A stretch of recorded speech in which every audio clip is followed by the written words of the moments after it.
আসসালামু আলাইকুম। আজকে দেখাবো ওয়ালটন রিচার্জেবল ফ্যান 17 ইঞ্চির ব্যাটারি কিভাবে পাল্টাবেন।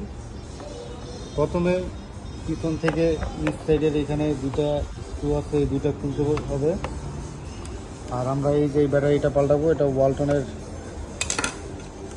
12 ভোল্টের 4.5 এম্পিয়ারের একটি ব্যাটারি, 1130 টাকা, পাওয়ার মাস্টার ওয়ালটন। এবার ব্যাটারিটা খুলে ক্লিপ দুটো খুলবেন।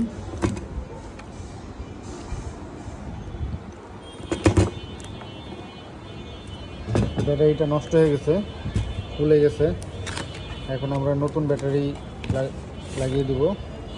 এটা হচ্ছে ওয়ালটনের নতুন ব্যাটারি। লাল ক্লিপটা লাল চিহ্নর ক্লিপের, লাল তারটা লাল ক্লিপের সাথে দিব এবং কালোটা কালো চিহ্ন রং করা যেটা এটাতে দিব। দেওয়ার পরে হালকা একটু চাপ দিয়ে দিব যাতে লুজ কানেকশন না হয়।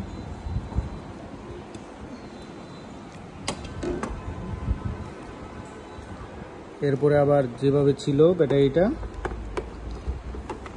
ওভাবে সেট করব।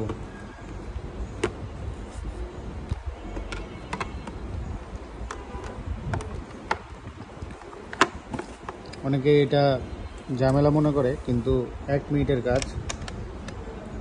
কি সুন্দরভাবে ইনস্টল হয়ে গেল।